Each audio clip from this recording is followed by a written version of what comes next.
everybody, and welcome to the Ramsey Library Brown Bag Sessions. I'm Gene Hyde, Head of Special Collections, and your host here.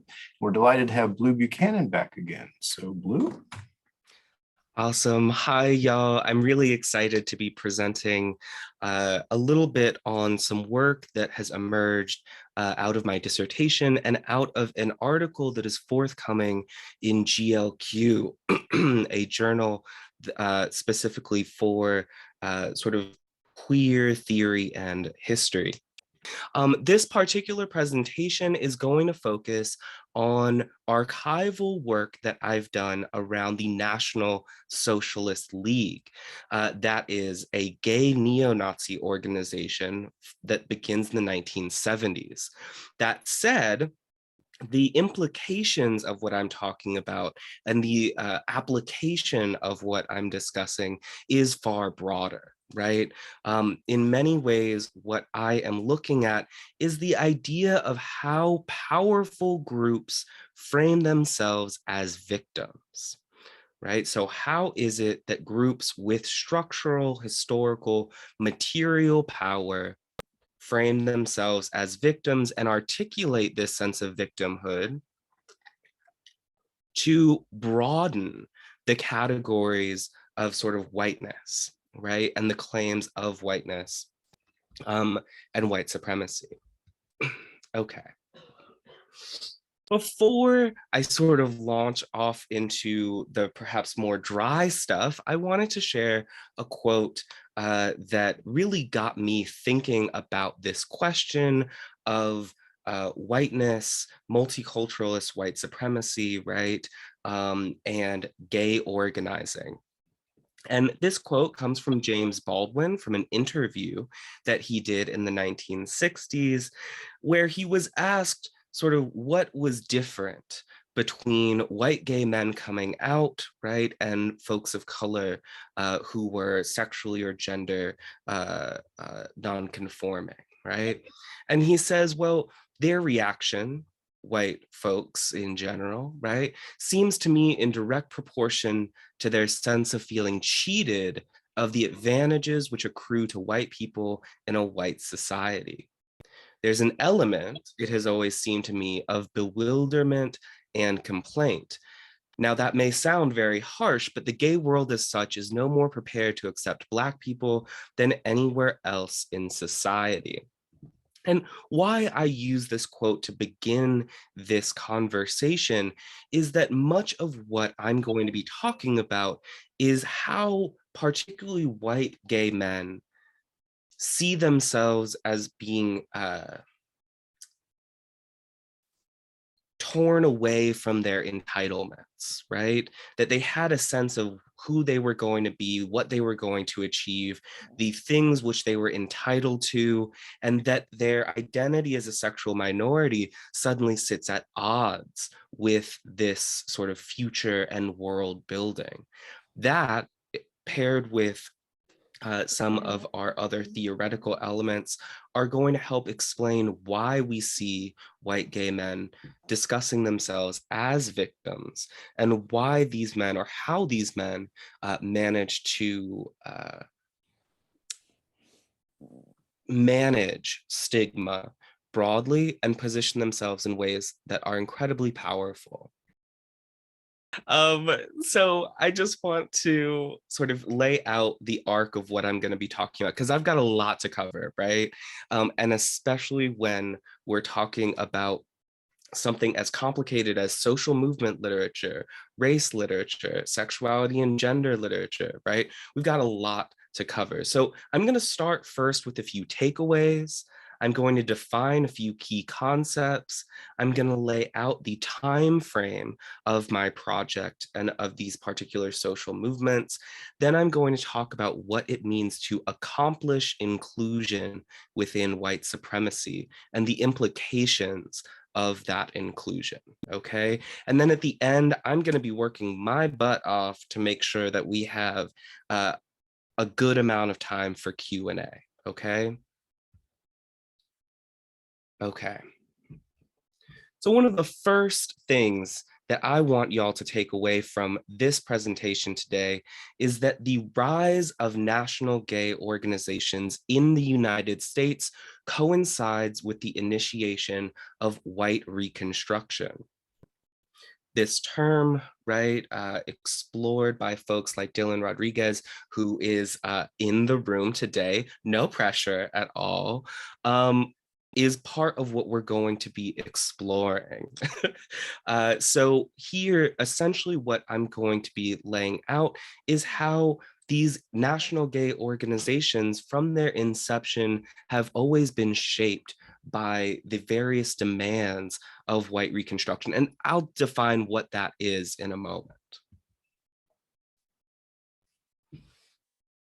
The second part that I want folks to sort of walk away with is that white gay men have played an important role in situating gay agenda setting, right? Shaping the agendas of their social movements in alignment with multiculturalist white supremacy.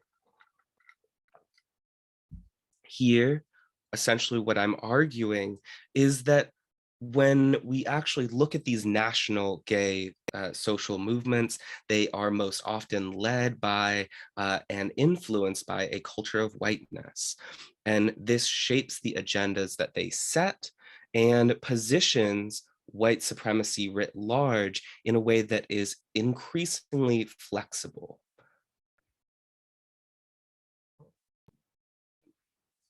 And last, but certainly not least, I want folks to leave today's lecture with an understanding about about the anxieties, the concerns over what it means to be white and how this actually produces a social and political field in which white gay men have new opportunities to regain their quote unquote lost status as white men who are positioned in relation to the nation state and to property. So some key concepts, because I know that we are also approaching this, this conversation from a very interdisciplinary perspective. So with that recognition, I wanted to sort of lay out what were some of the key concepts and how am I using them. The first of these concepts is drawn from folks like Omi and Wynant on race, right? So here, constructing race as a system of difference that establishes a social hierarchy based on the perceived biological inheritable traits of groups of people. This racial order is, quote, organized and enforced by the continuity and reciprocity between micro level and macro level social relations. So what does that mean? We aren't talking about race as some biological reality. We're not necessarily talking about, for example, ethnicity either. We're talking about a system of difference, a category. This is going to become really, really important as we talk about what it means for whiteness to transform over time. What are we talking about when we're talking about whiteness? Well, at its sort of base level, what we're talking about when we're discussing whiteness is a category. And this is founded by Europeans through colonial expansion. It's a status at the top of the racial hierarchy. And this status at the top, maintaining that status, defending that status, accruing the benefits to that status has justified the exploitation, death, and genocide of other peoples. Right? So again, when we're talking about whiteness, we're not necessarily talking per se about white people. We are talking about a category of difference which is situated at the top of a hierarchy, right? Certain people, quote unquote, deserve to have the benefits, resources, materials, humanization that comes with whiteness. Now, I say this to differentiate from white people because white people are those who receive the benefits of this system of difference. And it's not a stable category. And this is actually incredibly important for my argument, because one of the things that we see is that who gets included or who counts as white changes over time. By and large, we've seen the expansion, right, of whiteness to include new groups of people who were previously excluded, but certainly just as much as a category can expand, it can also contract, right? And so part of what we are discussing is the historical transformation of whiteness over time. So who counts as white people should always be understood within this historical frame.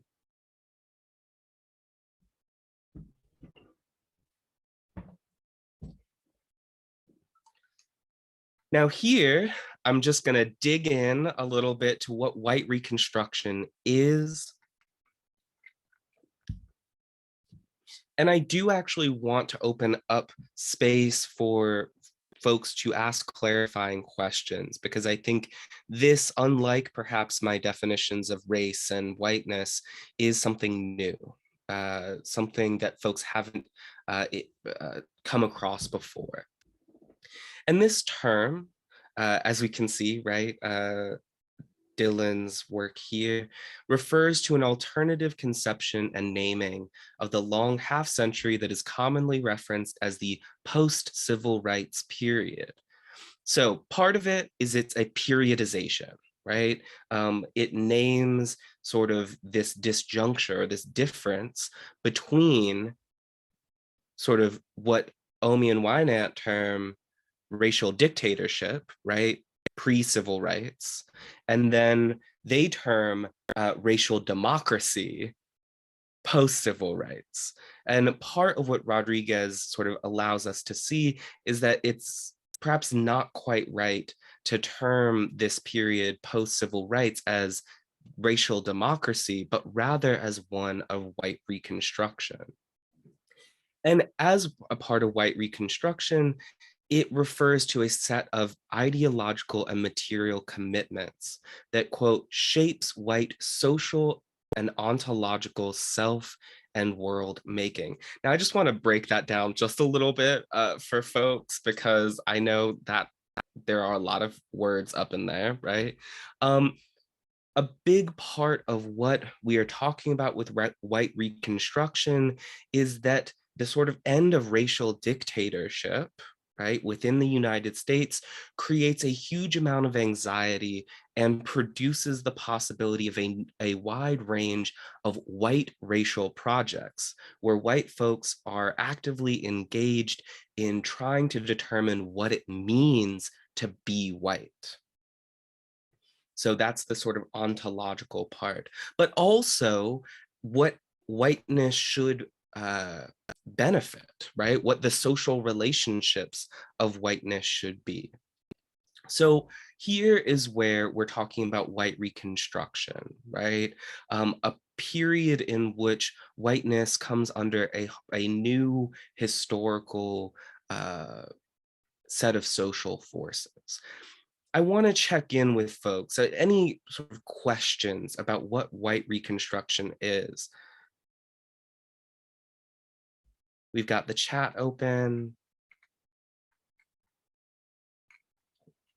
If folks just want to give a shout out, any questions about that?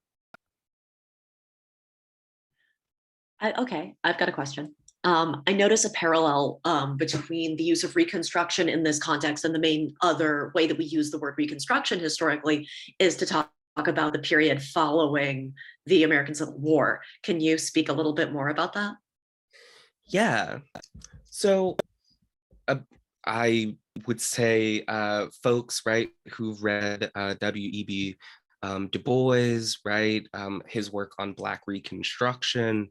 A big part of what Du Bois was concerned about is what do these racial categories mean when they have experienced this huge historical transformation, right? People are literally going from slaves to suddenly being considered kind of people, right? And this is where folks like Du Bois are saying there is a transformation in the racial world making, right, that is involved in the racial framework that is used in the United States. And so we often talk about this period as Black Reconstruction, right? What does it mean to be Black in the United States, to be positioned as a citizen, but also not really? And this is where Du Bois talks about sort of the failures of Black Reconstruction, that at the end of the day, although there were attempts to essentially challenge the racial order of the time, these challenges fail, right? White Reconstruction essentially argues that this period post-civil civil rights movement is a period in which people engage in active intervention in order to understand what white people are doing, what they're about, right? And this is the sort of parallel between these two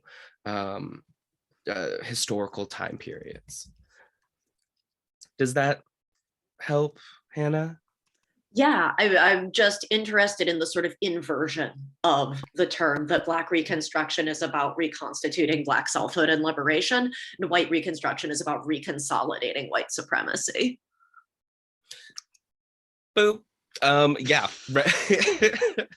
And but in both of these, right, and as I think we'll get into, we also have lots of work by folks like Sylvia Wynter, right, who have talked about how the construction of the human itself is based on anti-Blackness, right? And so something that ties together these two forms of Reconstruction, the failure of one, and I would say the ongoing success of the other, is this concept of the categorization of who gets to count as human and who gets to count as a citizen is really undergirds both, right? Even as much as they seem like perhaps opposite constructions.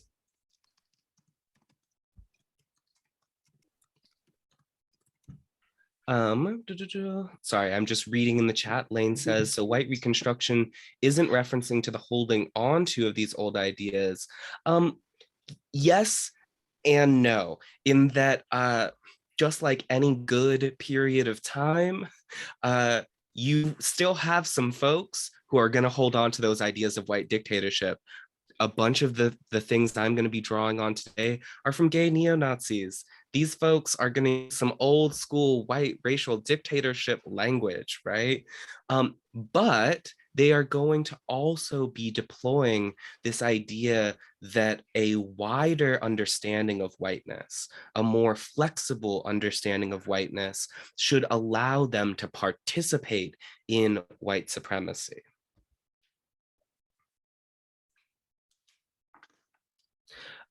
Yeah, that's Sylvia Wynter, and I believe that's Wynter.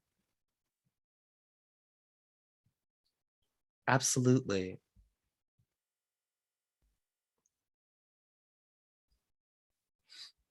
And also I should note other folks, Saidiya Hartman as well, obviously, like Black women have been out here doing some fucking amazing theorizing, would also be another source to draw on for this. Yeah, Keith. I'm curious, with white Reconstruction, are there particular moments that have already occurred or that you might anticipate that would kind of best capture or illustrate white Reconstruction? And maybe that's what you're going to talk about going forward. So I don't want to take away your thunder. No, I love that. Way to just like work me into the next section. A big part of what we're talking about with white Reconstruction, I think, can really be encapsulated by this idea of sort of selective inclusion, right? Or as what I was explaining to my mama in preparing for today's presentation, I was like, white Reconstruction, for example, positions, you know, Oprah as like, oh, well, like we don't live under a racial dictatorship anymore. Like we can have folks like Oprah. We can have folks who sort of are exemplar cases of Black success.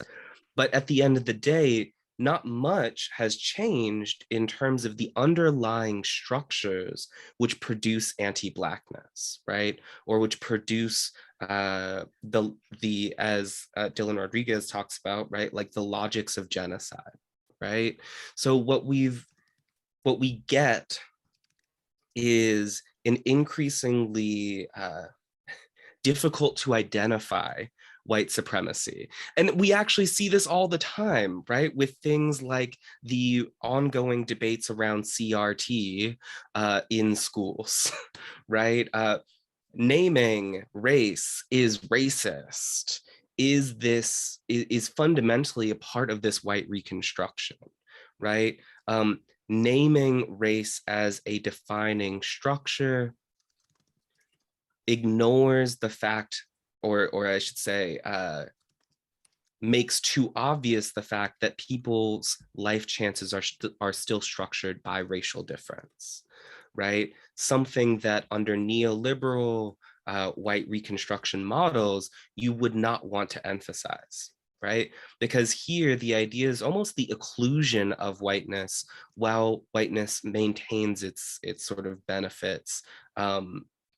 And that, well, and we'll talk about that in a moment, when whiteness is under threat, that these dog whistles stop being dog whistles, right? And whiteness can be consolidated as a force of ongoing violence, right? So yes, I will get into that in a moment with my examples. Also, yes, thank you so much. I appreciate that. So folks can check that out as well. We've got a link to one of Sylvia Wynter's essays in the chat. Okay. And that actually sort of leads into what I mean by multiculturalist white supremacy. And this sort of, this term Dylan Rodriguez establishes both in relation to work by Omi and Wynant, as well as Jody Melamed and their work on sort of neoliberal formations of racism.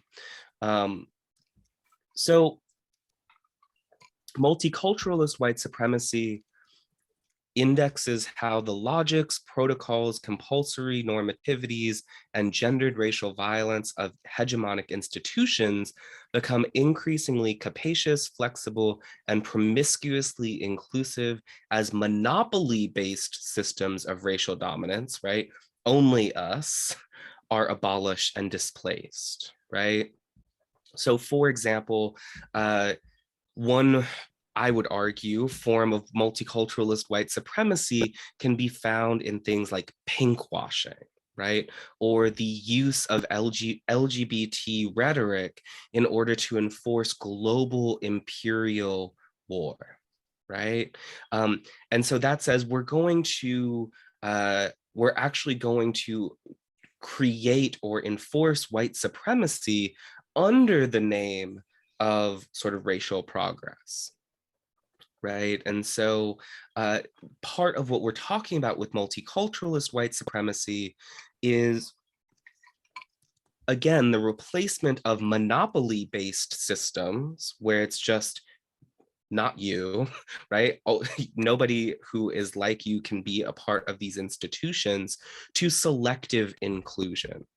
And I actually think folks like Jane Ward can help us understand this.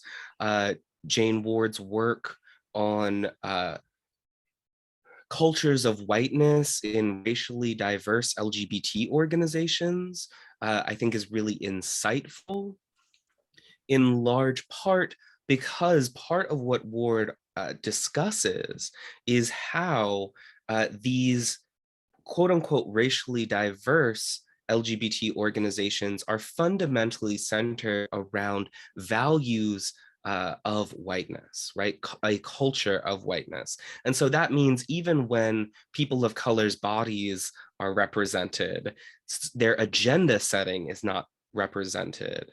Their goals and interests are not represented. And so what ends up happening, as Ward discusses, is that folks are essentially scapegoated. They are utilized in order to say, you cannot attack my institution or group because we have people of color in it, despite the fact that there is no, again, meaningful transformation of the agenda setting of these organizations.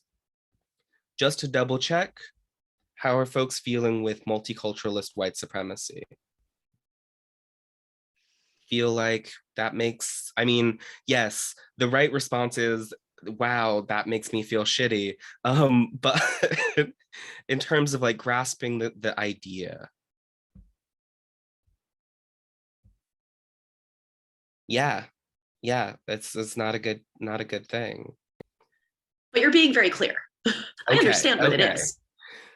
Perfect. I'm down with being against it. Just want to make sure I'm being clear. Okay. Stigma. What are we talking about? Folks like Irving Goffman talk about stigma as a characteristic which is deeply discrediting. Stigma can be tribal, physical, or moral forms of dehumanization, right?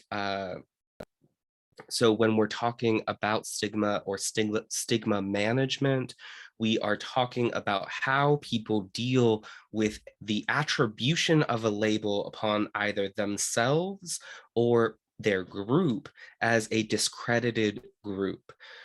If we were to build off of the idea of stigma with folks like Sylvia Wynter and others, this idea is that stigma is also about whether or not you adequately have essentially the social capital to claim status as a human being, a fellow citizen within the nation state. And this is tied to victimhood. And victimhood here is about building an internal sense of self and history within a group, while also articulating an unfair or unjustly stigmatized social position. Again, I should note that from literature on victimhood, it does not mean you have to be how do I put this without sounding like too much of a positivist or like empiricist. It doesn't matter if the historical facts match the narrative that is being told. That is not what is critical to forming a sense of victimhood. Okay, so the reason why I say this is because sometimes when people hear, for example, right-wing folks provide a narrative of victimhood, they try to combat it by coming at it from a question of, is this empirically or historically true? By and large, I would argue that that doesn't actually, that's not the main purpose of what a sense of victimhood is meant to do.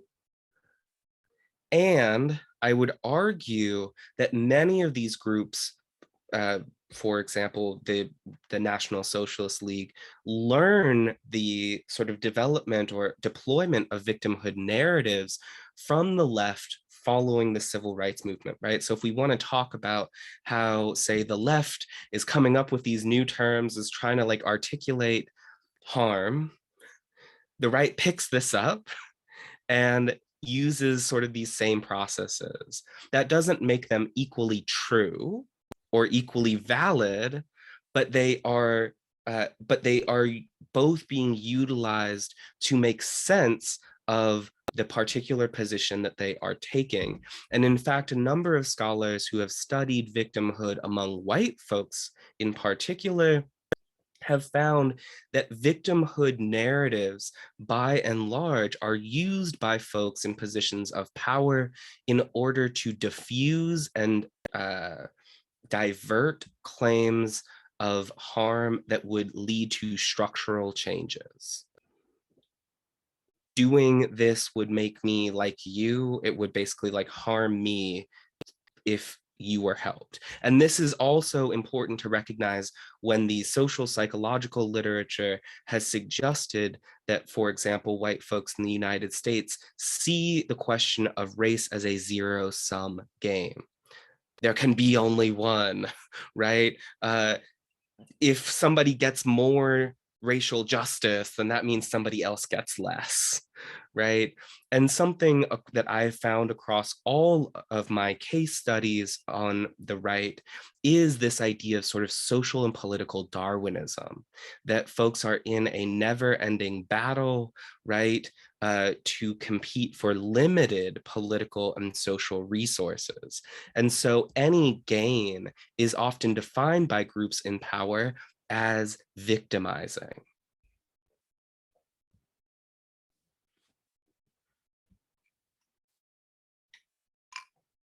Okay, so here I just want to provide a little timeline, a visual representation for folks on when white Reconstruction begins and then what the groups that I have studied, right? So here right off the bat, we can see white Reconstruction sort of beginning 1968 approximately. And then you've got the NSL, that's the National Socialist League, founded in 1974. We've got Gay Libertarians, founded in 1975, just 6 years after Stonewall. And we've got Log Cabin Republicans, founded in 1978. Now, one of the things that I sort of want to caveat, or that I think is important to at least name, is that there were some groups who existed prior to white Reconstruction that were gay organizations. Here's why I don't include them. The Madison Society, by and large, had a cellular structure from basically from 1950 through 1965. So that meant that they were not really a national organization. They were run based on a model that was essentially founded or based on the communist, on the sort of American Communist Party structure, right? So cells didn't know each other. We've got NACO, or the National Coalition of Homophile Organizations, founded in 1966, but it really only begins to organize at a national level in 1968. And I should note that even from its inception, NACO was run almost exclusively by white gay men, and often utilized nationalist language in order to position themselves as proper citizens. Why is this important? Prior to white Reconstruction, with folks like the Madison Society, homosexual men were stigmatized as less white. They were failing their status of whiteness. And in fact, we can see this through things like the Lavender Scare, right? The association of white gay men with Black folks, with Jewish folks, with communists, right? All of these folks who were considered together part of the anti-state, anti-white sort of organizing, right? So part of what I argue is that following Stonewall and following the point of white Reconstruction, we actually see the possibility of white men regaining their status as white men, that they essentially are like, well, before we were racialized in a way that did not allow us to claim whiteness. Now the process of destigmatizing homosexuality creates the conditions under which we can say we're just like every other white land owning, right, citizen and man. We'll get into that in a moment. So how is it then that these white gay men go about situating themselves as included within this new broadening definition of whiteness? Well, one of the first things that we see emerging from the data is an appeal to whiteness as property.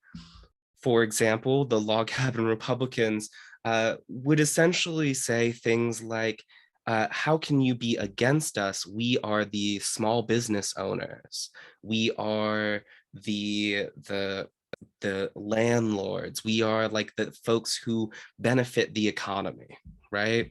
And saying that if you are anti-gay, then you are essentially anti-capitalist, right? Interestingly enough, this coincides with what legal scholar Cheryl Harris talks about as the idea of whiteness as property.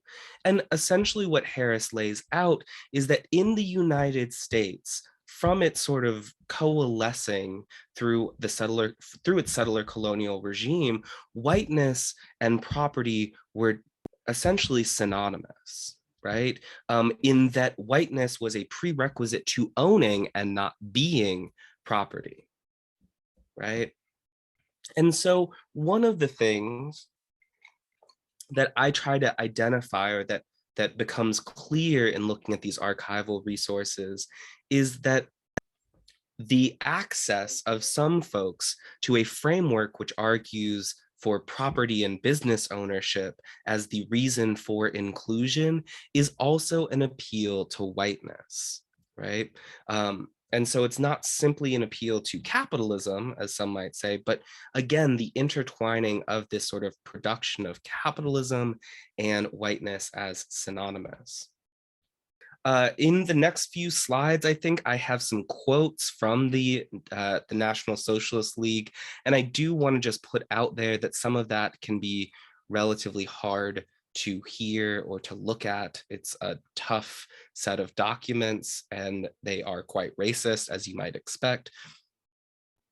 I am reading them in the context of their fullness because I want to make clear what the perspectives are of this particular group.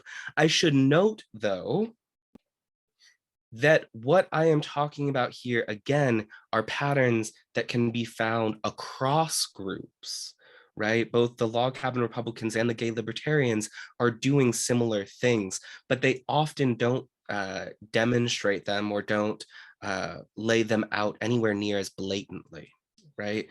So the reason why I say that is sometimes folks are like, oh, that's really messed up when we're talking about the gay neo-Nazis, but don't sort of see those patterns as having anything to do with other groups, right? And I would argue that we need to be ever vigilant to how these forms of discourse emerge in other kinds of organizing, right? So here, we've got Reverend Becker from Greenville, North Carolina. Interestingly enough, in my archive, also there is the Fighting Patriots of Hendersonville. They also reached out to Russell Vey, the founder of the National Socialist League. So we've got a little local connection there as well. Reverend Becker says to the World Union of National Socialists, personally, I have no knowledge of Comrade Russell Vey's private life. A man should not be judged for what he does in bed or for his sexual preferences in any case, but rather on his merit and value to the movement. And here, what we see is across sort of all three cases, but particularly among these gay neo-Nazi folks, the idea being that privacy is one of the sort of key values.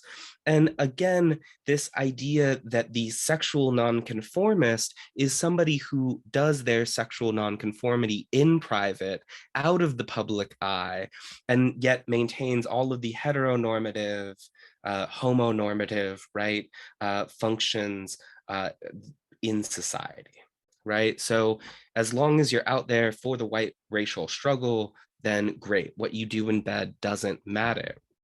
This is connected to the idea of whiteness as property, because as we know, who is afforded the right to privacy is a deeply racialized, gendered, classed formation, right?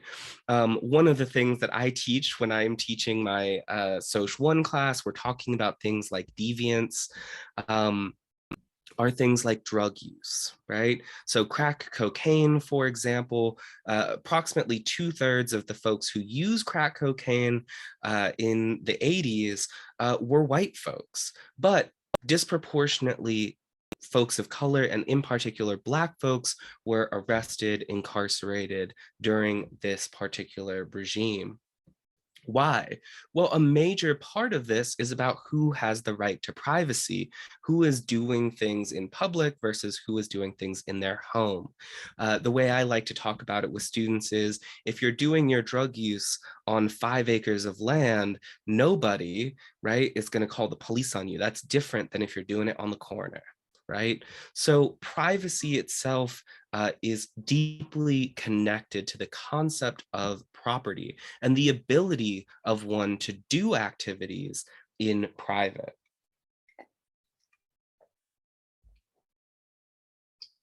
This ability or right to privacy is foundational to building lines of connection between people who are citizens. And here's where the sort of question of nation state and nationalism come in.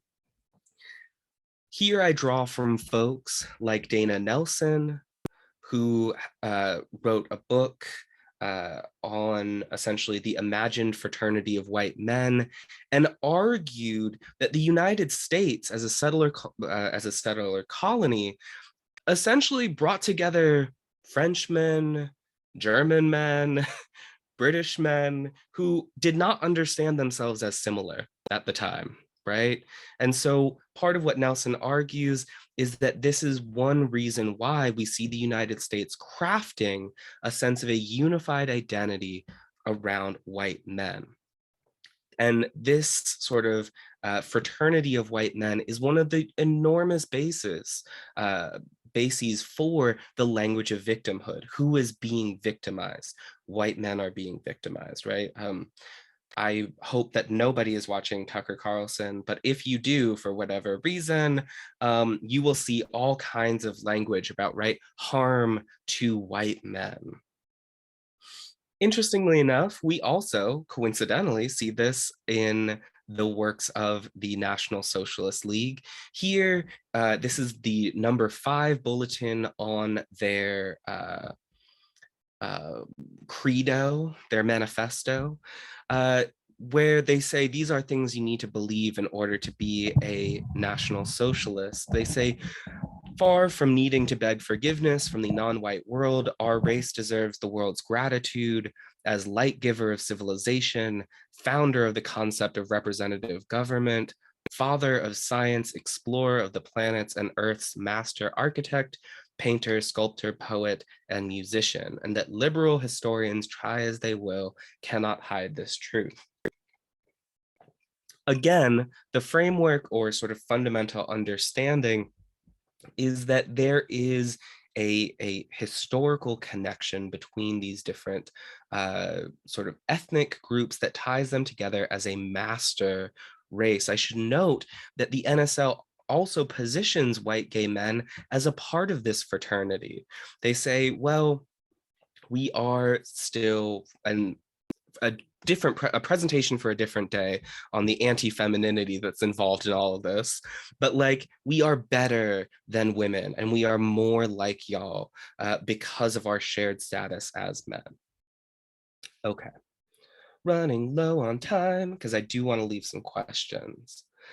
Leave some time for questions. So what are some implications of these patterns in the data? Well, the first is that there's a sort of rainbow understanding of whiteness, meaning that the NSL really demonstrates that whiteness as a master status, right, can actually lower the perception or the idea of difference between white actors, right?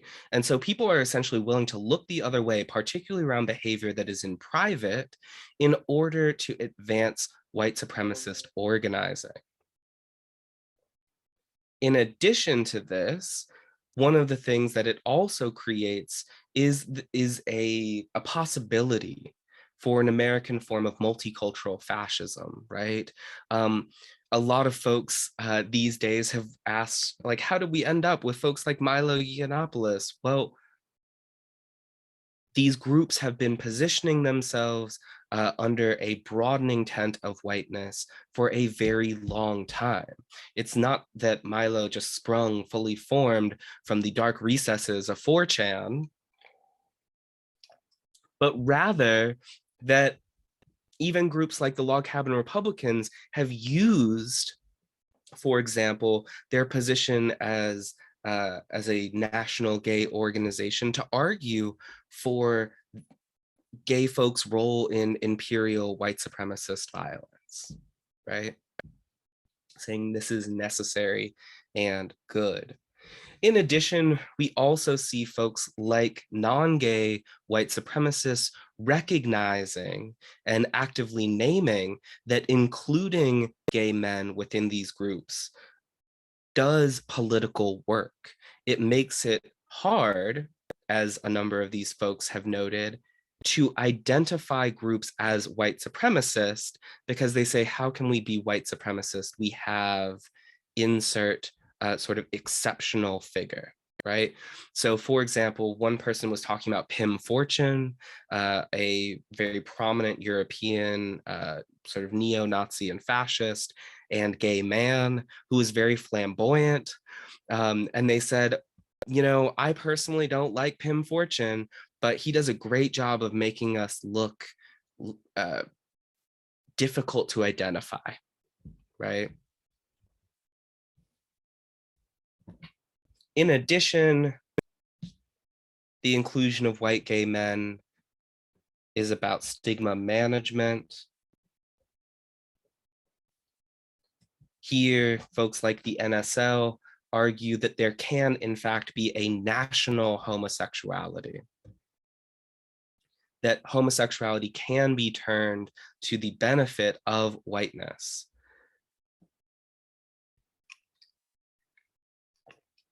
And they do this through a number of different ways, but often talking about white gay men as producers of culture, right? So instead of reproduction, biological reproduction of whiteness, right? This is where we see fears of like white genocide. These folks tend to talk about themselves as reproducing Western culture, right? As producing the cultural art and legal framework, right? That is so important to the West being the best, so to speak, right? And also, sort of lastly, the idea here being that under racial dictatorship, whiteness was able to shed people who violated its boundaries, right? So this is where we see folks like my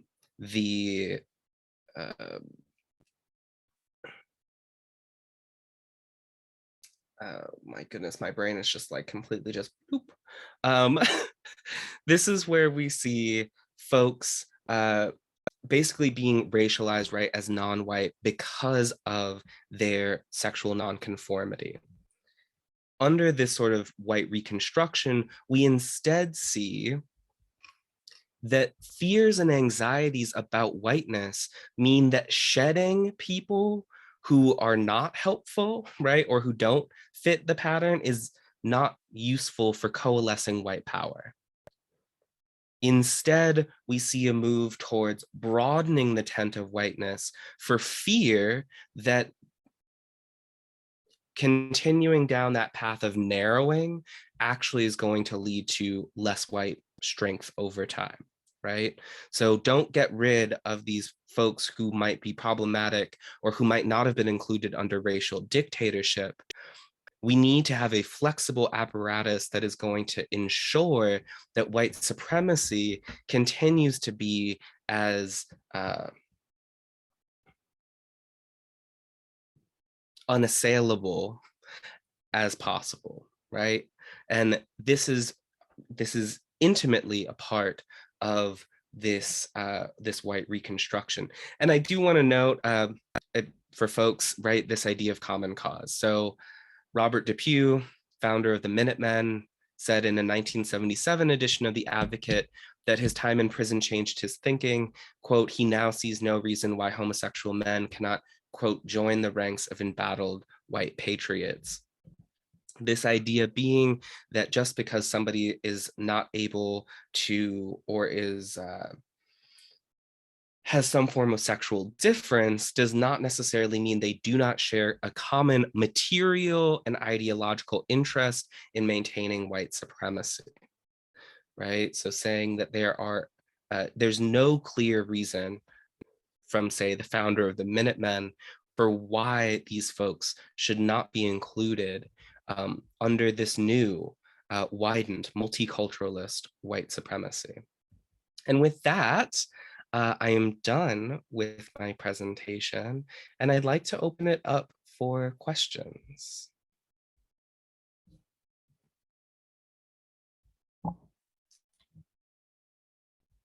Yes, I don't know if it's Hamish or Han, but Hello, it's Han. hey.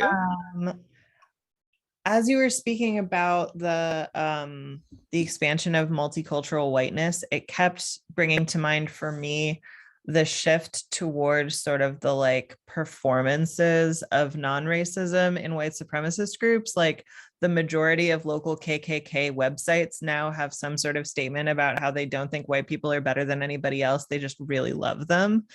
And I'm curious kind of how the expansion of whiteness in the direction you've described connects with it seems obvious that that's also part of like white reconstruction, but how does that connect for you? Like what's happening? Yeah. So, right, Matthew Heimbach, one of the organizers of the Unite the Right rally, right? A big thing for him in building coalitions across white supremacist groups was to change the narrative from these are people. So I do think that this fits alongside or is connected to that language of victimhood, right? The language of victimhood that is currently being leveraged around white men is incredibly helpful for building a narrative, which is like, well, we need to combat our victimhood with self-love, right? Like, again, we want to look at how the right co-ops the language of the left. First, we've got a narrative of victimhood, like we have been hurt. Then what do? You form organizations that are about empowerment. It's all, again, based on this idea that that serves a useful political a political framework which brings as many people under the sort of tent as possible, right? So this was one way that like the Unite the Right rally was so dangerous and scary, was that they managed to get groups that did not like each other, right? Like these groups have often been very fractious, right? Very at each other's throats over ideological differences, managed to get them all in the same place by de-emphasizing the sort of, oh, well, we don't like, so some groups were, for example, more clearly anti-Semitic, right, than other groups. But by saying, well, we love white people, you managed to bring the folks who were super anti-Semitic with the folks who are super anti-Black, with the folks who are super anti-immigrant, right? And so it helped to provide a stronger base for unified action. And I would say that this is similar to what we're talking about when we're talking about that broadening.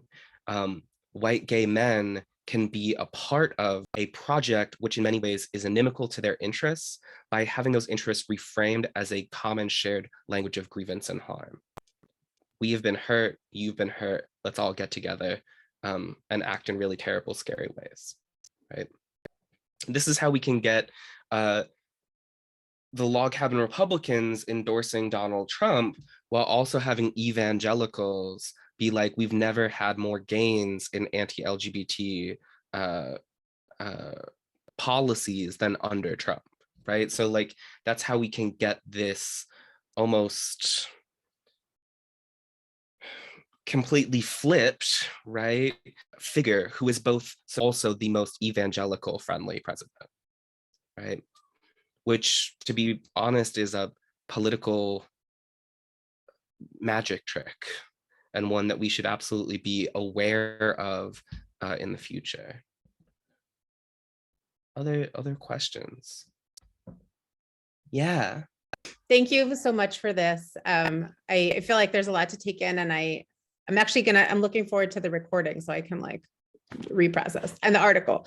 I want to ask you maybe like a slightly unfairly broad question, but I'm just trying to sort of integrate your work into my own frame of reference. So, you know, grievance and white grievance especially maps onto other movements that I think it's so important to sort of think about alongside what you're talking about. And in particular, I'm just wondering what you're like, if you, as you're doing this work, if you're thinking about, if you're thinking about neoconservatives who also, you know, for whom white grievance is sort of foundational, and also like the sort of weird cross-pollination of the Zionists, like Jewish, like the sort of merging of what was once a Jewish sort of liberalism with weird alliances with the white right at the moment. That's also kind of based on a grievance politics. So it's really broad and there's no specific question there. I'm just wondering what you're finding or what you're thinking. Yeah. Who? Okay. Gonna mute myself again. So I think that, right, part of what I'm coming at this from is a broad social movements frame, right? Social movements use grievances. You got to have grievances in order to mobilize people, right? And part of what I think is often understudied in the social movement literature is how grievances are different between groups, right? So we sort of just say like grievances are just a class. They are saying that there has been some harm done. But I think from a sort of social movement scholar position, we need to ask sort of what historical, right, forces underlie the formation of particular kinds of grievances. And I do think, for example, that if we're talking about the sort of odd, I mean, it's not that odd. There is a history of, say, Christian identity movements being deeply tied. Okay. I was like, oh no, things have frozen. Christian identity movements being deeply tied with Zionist ones, right? And largely, again, one of the similarities, despite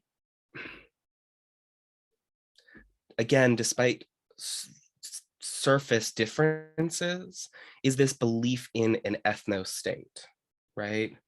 And so, for example, with the Christian identity folks, and actually, oddly enough, Matthew Heimbach's not a Christian identity person, but he's like, look, I don't care if other people have their own country. I just want to have a white country, right? And he's like, other people can do their own thing. I just want a country that is for white people, right?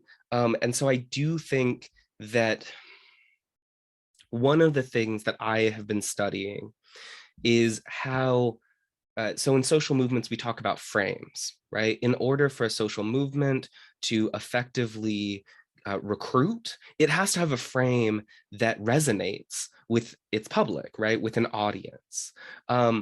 And one of the things that I have found is that the nationalist frame sort of undergirds a lot of these connections, right? And so people articulate being people who are deserving of rights through the frame of the nation state.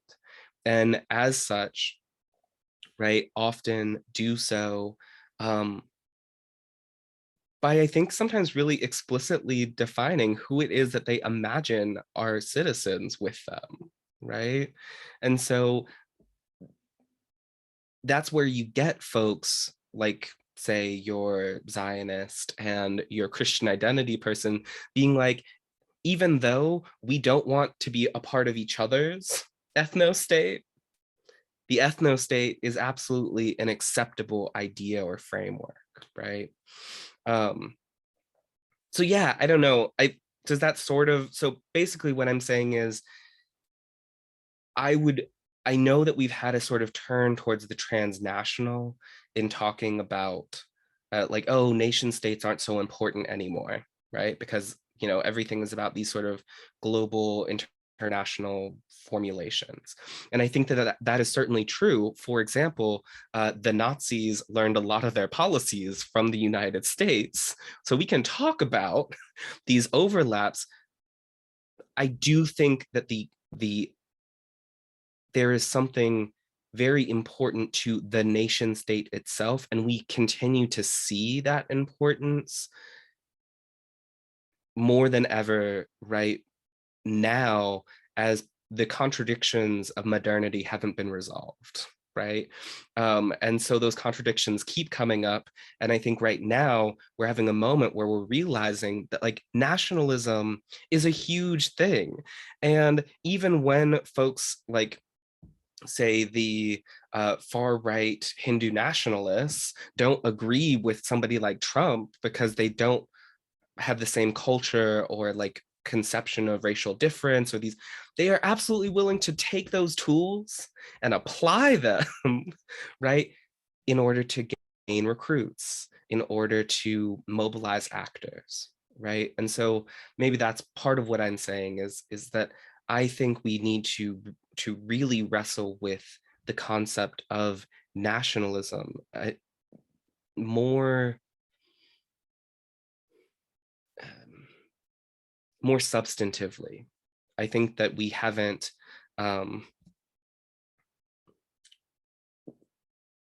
feel like we were thinking about nationalism a lot, and then suddenly we were like, oh, well, it's not important to study nationalism anymore because, you know, globalization.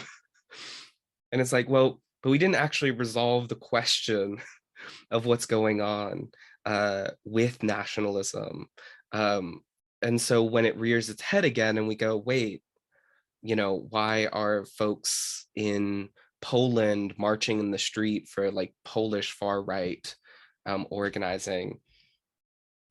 Well, we don't really have those answers yet because we haven't maintained sustained attention on this in the same way. And yeah, the Hindutva folks, it's a lot. It's a lot. Does that sort of get at, I just want to make sure I'm responding to. I think that there's a lot to be mined there. So I think it's an ongoing, like there are many strands. I think nationalism is an important way to think about it. And I think that the construction of victimologies that direct resources at people who are already powerful, like, I mean, I think that's a sort of ongoing tool. Yeah, I think that I want to sort of take what you're doing and in looking at how the construction of like a gay victimhood like helps put white gay men into like the white right. I want to take that and like keep rolling with it. Yeah, I mean, Carmen Hayder, like a super early sociologist from the 1930s, she wrote a book called Do We Want Fascism? And what she did was she went around and she wrote about Germany and Italy. And this is 1934, I think, that she publishes this work, right? And she's like, could it happen in the United States? Now, she eventually comes to the idea like, no, it couldn't happen in the United States for various reasons. But one of the things that she talks about is that she's like, well, when I was in Germany, everyone was complaining about economic depression, right? By and large, when we talked about the folks who were being recruited into folks like the SS, these were college educated young German men who, again, had the belief that they were going to be in a better economic and social position than their fathers, right? We're finding that that certainly was not the case, and that their response to that was to double down on sort of a nationalist masculinity, right? And all of that was about the language of victimhood. And interestingly enough, if you so German art stuff from the time, things like sculptures were all about like the sort of the physique of the German man's body. And part of what I believe Hader was talking about was like a lot of men came back from World War One. A lot of German men came back from World War One disfigured, disabled, debilitated, right? And so again, this was another of those moments where it was an articulation of victimhood. We had been harmed, we had been mutilated, and that was used, right, in order to mobilize folks in a way that wouldn't have otherwise worked, right? And this was also true. So Italian fascists, same thing, right? So Mussolini actually forms a group of like World War I vets who all feel disillusioned. And he basically says the same, like, oh, we've been hurt and Italy didn't come out of this the way that it was promised to come out of this. And we were taken advantage of. And so we need to rise up. Interestingly enough, in the context of Europe, was that like Germany and Italy felt victimized because they had not been able to gain the colonial holdings that other places, right, other nation states had, which was also a language of victimizing, right? You've kept us from having the colonial dreams that we always wanted, so I guess we're going to do it here instead, right? So a lot of what we're talking about with victimization can be found in these like early right-wing formulations, right? And if we just look at the current moment, a big sort of turning point in the US in the 2010s, organizing and recruiting young men into the far right was around anti-feminist rhetoric, right? Young men are being harmed, are being feminized. And as such, this is justified because it's defending, right, these men from the feminizing effects of like a country which is increasingly ran by the trans, right, like folks. So I do just want to say, absolutely, right? And so that language of victimhood is outside of sort of the gay right, but the gay right sees this language of victimhood and is like, oh, us too. Here's how our victimhood and your victimhood match up. And that in that space where they match up, that's a space that we can work from politically. I think maybe one last question if we have any. Yeah. Thank you so much. And I have so many questions, but I'm just going to, maybe I'll see if I can articulate. So what, I absolutely agree. Yeah, what I've been thinking, you know, from teaching a course on third world feminism, and some of what you are talking about earlier, especially, is what our authors are talking about, but particularly this kind of victimhood. I'm actually asking you maybe for a Venn diagram of victimhood and this white reconstructionist, supremacist kind of stuff, because I see this victimhood playing in Indian nationalist movement. You know, the elite Indian men, those who did the independence movement, right, response to British colonialism, they played this victimhood in many ways, and Muslims played a role in that. And, you know, we see now the Hindutva movement. So I think victimhood can take many, many versions, right? So I would just, I know, we are a little bit out of time and I have so many questions, but if you would really just comment a little bit on where you see that Venn diagram between victimhood and white supremacy. Yeah.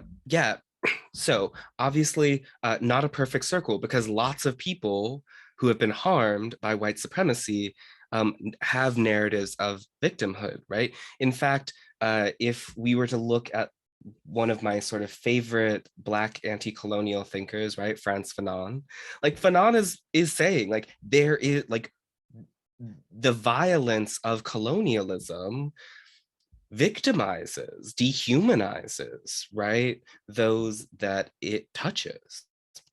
And so I do think that obviously these aren't perfect circles, but what I think is mainly the overlap is in the tools and strategies, not the content, right? So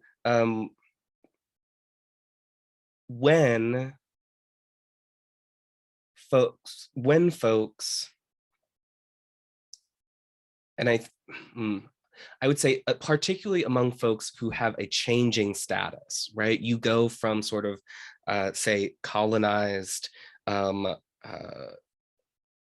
to fighting for an independence movement, and then being at the top of the social, right, like rung there. You have learned the language and the strategies of leveraging victimhood, and you can often continue to use that language even when your actual material conditions have been transformed, right? Similarly, when we're talking about sort of white reconstruction, and this is also why I try to note about whiteness as like not just a racial thing, is that like we see folks like Ben Carson out here using lots of the language of whiteness, right? And even though he's not white. And so again,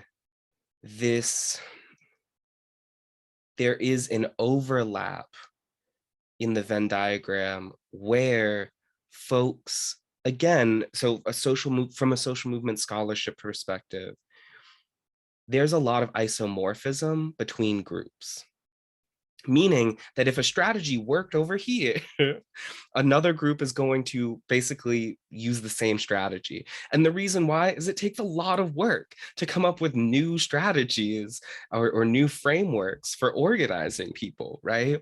And so part of what social movement scholars talk about is that like we repeat the things that work, right? So when people are like, oh, why is everyone taking over highways? Well, it's like, well, when somebody saw that it worked, was like, oh, this is like, that was something that was effective, then people began picking it up because it was in the realm of their sort of, their toolkit, their repertoire, right? Similarly, I think when we're talking about the right-wing adoption or the white supremacist adoption of the language of victimhood, there is this isomorphism where it's like, well, that worked for these people.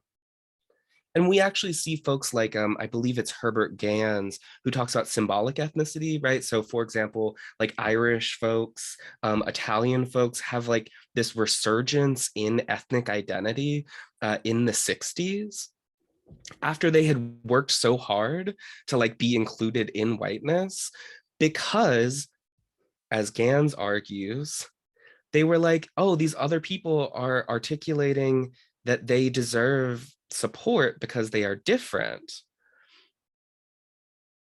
And so sort of whiteness's response was, well, we're all different, right? We all have different ethnic identities, right?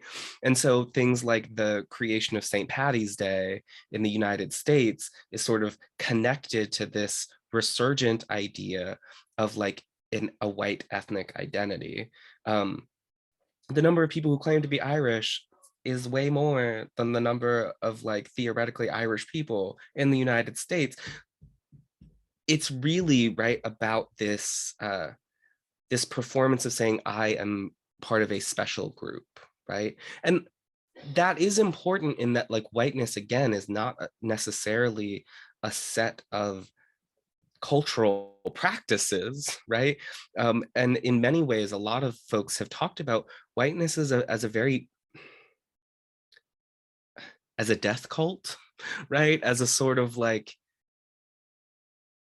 it is a category of violence that not only does violence to those who are outside of it, but also evacuates meaning for the people inside of it. Right. And so, yeah, people respond by being like, I'm going to create this sense of self. Right. And I'm going to do it using those things that I saw these other people do. So, yeah, I would say sometimes we think, because we see victimhood, we think of it as like a unit of measurement. It's like, oh, these people have been victimized this much, or right. And instead, I would argue that victimhood and the language of victimhood that has been developed thus far is a tool. It is a set of strategies that can be adopted, transformed, utilized even by folks who it was originally developed to fight against. With that, if I just want to check, did I respond a little bit to that question? Okay, perfect. Any last things from folks? I I actually do. So you said much earlier near the beginning of your remarks about, it's a waste of time to say to a white male who's beating his chest about being such a victim, no, here's the historic facts of the matter, and you're no victim. That that we shouldn't bother with trying to knock down that. We should be paying more attention to how he's using that and counteract the strategies that he's employing. Right. That, yeah. Because, okay, so this is something that I came to, I did my graduate school at UC Davis. And at Davis, there was this big thing where there had been a series of events that were like very racist against, in particular, like Latinx folks, right? Super racist, super racist. Finally, the third thing that had come up that year was the women's lacrosse team, right? Having a Los Señores party where they dressed as cholos. These are all white girls. And folks were, right, organized. The university's response was, well, we need to educate. They just don't know, right? What is like, they didn't know what was going on, or like they weren't educated about the history of racism. And to me, I found that incredibly disingenuous, right? Because part of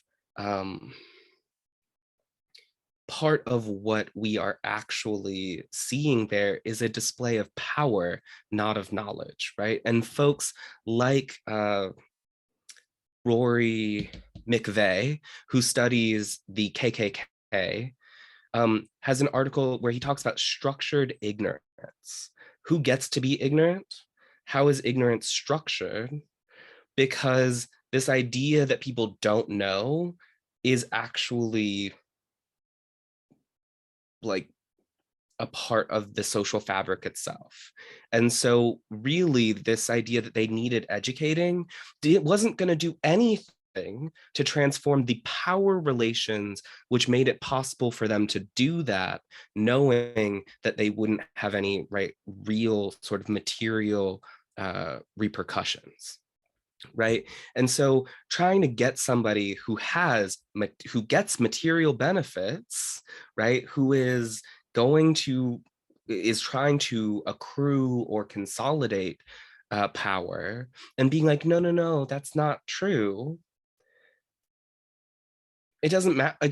How do I put this? If there's something that I have learned in my work, it's that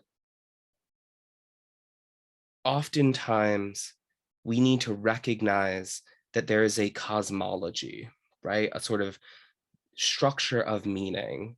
And those things are not the same for all people. So appealing to say like, oh, that's actually not the historical case does not do anything if that person does not think, say, that Black scholars are doing anything other than propaganda, right? So like I think in those cases, it is better to ask, how can we transform, or what are the points at which the structure needs to be transformed so that they can go about beating their chests all they want while we remove, say, their ability to like systematically commit genocide or to like kill Black people, right? And I think that is perhaps to me, the more effective intervention. I just remember one time getting into one of those classic Facebook battles with somebody. I was like, hey, what she said was racist. They were like, oh my God, that's so mean. And I was like, well, here's my experience. They were like, well, that's just your experience. And I was like, here are all these articles. And then they were like, oh, well, that's just ivory tower stuff. Like, that's just elitism, right? So like there was never going to be a moment at which the information I presented was going to be received. And that's not just because of that one person, but what I found was like that this is a pattern of behavior, right? Now, there are folks who don't know and can be brought around. There are folks who don't know or who need to be educated on, say, what colonialism is, right? Like, oh yes, like the land that I'm on right now is the land of like the Cherokee people. We should probably be talking about that. Then there are folks, say like your Jordan Petersons of the world, who are like, that doesn't matter to me at all. And therefore it is not an effective rhetorical or intellectual appeal. And those people, you're not going to be effective by engaging in some sort of debate with them. Because as I put it in conversation with a friend, like, if you don't think I'm human, then anything that I say is by default discredited, right? It's coming from a stigmatized position. So with that in mind, that's been one way that I have been able to demarcate, hey, there are people who are open to learning, but don't always have the language or don't know how to like engage. And then there are people who are like, it is to my advantage materially, ideologically, etc., to just ignore or discredit anything that you say. And those folks you can't have a conversation with, right? That's where you got to do deplatforming. This is why I, as an anti-fascist, am also like, you got to punch a Nazi sometimes, right? Like those are people that you can't have like an intellectual conversation about values, because your values are fundamentally different. I believe I'm a human being. This person does not believe I'm a human being. Oh, and in the chat, there was a question about a link. Yes, I can do that here. Just a moment. That should be the link for the article. Like I said, it is not proofed, but this is sort of the article specifically on the National Socialist League. So my stuff around sort of incorporating the sort of white reconstruction part, that is actually in my Log Cabin Republican chapter that I am working on right now. But I do encourage y'all to check out Dylan's book online. Let me see if I can pull up the link for that too. And I encourage y'all to read my sort of my chapter, or it started as a chapter, my article on the National Socialist League in conversation with Rodriguez's work, because I do think that they are informative in that really my work with the NSL is a case study, right?